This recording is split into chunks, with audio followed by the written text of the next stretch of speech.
Hello there. I'm Dr. Terry James Gingrass, and this is Dr. G's ADHD Chat show trying to make the world safe for ADHDers. I am a clinical neuropsychologist in private practice who does a lot of work with ADHD, both children and adults, and I have for a lot of years.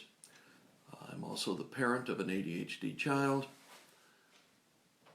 and definitely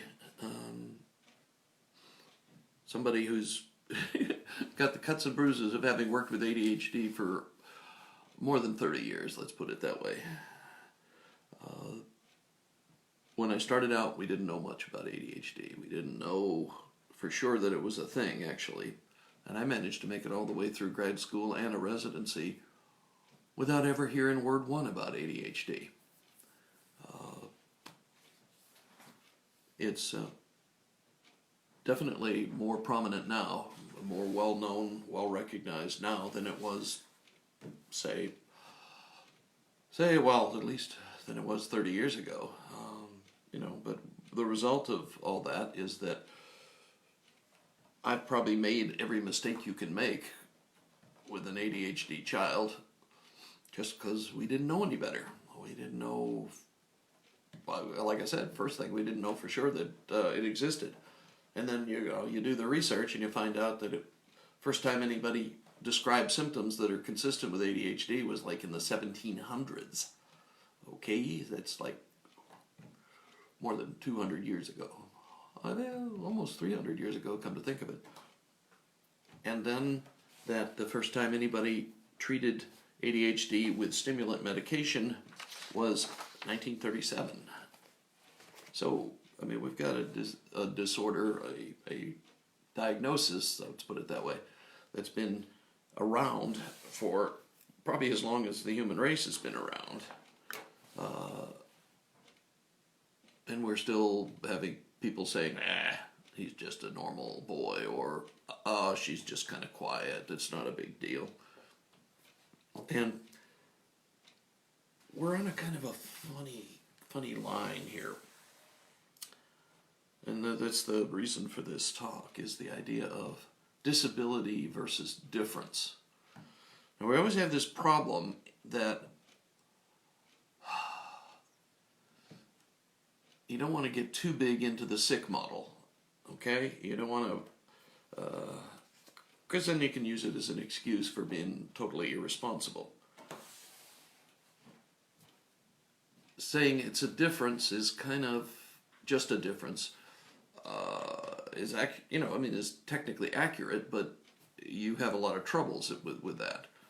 And the real problem is that not so much that ADHD is a disability, but that the systems that kids have to navigate, and adults for that matter have to navigate, are all spring-loaded to people who can be compliant, take orders, do what they're told, da-da-da-da-da. And that starts in first grade, well, kindergarten, I guess, nowadays. I must admit that I am a kindergarten dropout. Back in the day, I didn't like going, and my mother didn't make me. And gee, I've survived. So, anyway, but the idea is that you're as a parent, especially, you're walking a fine line. You don't want your kid to think, you're really messed up, because the biggest hassle, the biggest goal, I guess, if you're a parent of an ADHD child, is trying to get them to get to maturity with some confidence rather, and a positive view of self, a positive self-identification. And that's tricky when school's such a hassle, and they get kicked off of sports teams and da-da-da-da-da. It's, the huge issue is that schools increasingly, first of all, schools are mostly designed to create workers, to create people who can go out into society and do jobs is not really all about educating our best and brightest. That's not where the emphasis is. And if you look at most of what we're forcing down people's throats, that we don't do anything much to teach creative thinking, thinking outside the box, novel problem solving. The system isn't really designed for that. The system is designed to build cogs that'll fit into the machine, and it's awfully good at doing that. But the problem is that your child, your outside the box thinking, impulsive, inattentive kiddo,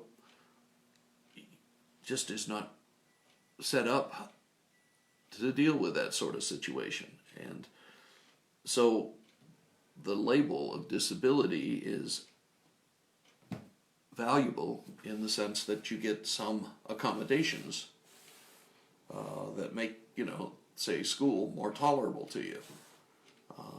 It's easier to do accommodations than it is to change the whole system.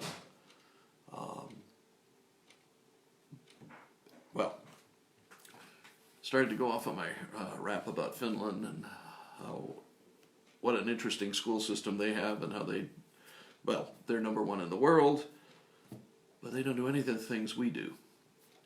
We, especially since we started with SOLs, I've been force feeding kids the same stuff over and over and over again.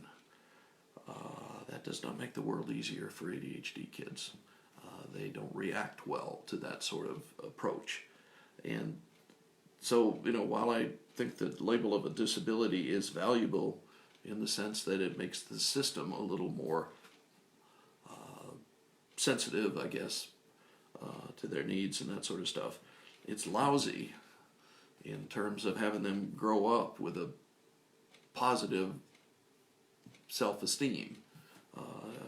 It's tricky to tell somebody, yeah, you're not like the other kids. There's something, you need to do this, you need to take this medication, you need to have special place to take tests, and on and on and on. But there's really nothing wrong with you. That's a tricky one, okay? And I'm not going to, I know as a parent myself, that's a hard one to get across. And I guess what you really do is stay away from the labels altogether, because that's the only thing that ever worked for me, is that, we don't say you have a disability. We say, the way you think is a little different from the way a lot of people think. But there are some benefits from that. There are some problems with it. Let's focus on the benefits and really encourage you to make the best use you can of the benefits of the way your brain works. Okay, which, like I said, is an outside the box kind of approach to the world. And as I say routinely at the end of all these broadcasts, the folks who think outside the box are the folks that change the world. And the folks that stay inside the box or just keep the same mechanism going. And sometimes that's enough. You need a mix of both of them. But as a society, we shouldn't be punishing one group over the other, or really encouraging. Think of what a boring world it would be if everybody in it was the same. If everybody was a compliant, inside-the-box thinker with no frustrations with the way things are, and no desire to change things, and no energy and motivation to go with an impulsive idea. We need those people. They're the ones that make the world change. And so, while going back and forth between the disability versus difference thing is, that's a huge deal. And it's a huge question that you honestly probably would best avoid with your child. Just let them know that their brain works a little different, but it doesn't mean that they're brain damaged or there's something really wrong with them. It's just a difference they inherited. just because the school system doesn't really value that change or that way of thinking. Um, and that's not just the school system, it's a lot of jobs and that sort of thing. I mean, that's why, well, one well-known writer estimates that about 80% of all entrepreneurs have ADHD or ADHD characteristics. Yeah, exactly. Those are the people that change the world. Those are the people that do stuff differently. And those are the people that your child, if you're lucky, is going to turn out to be. And there's nothing about that that makes it less likely that you'll be successful or any of those things. It's just they're not real good at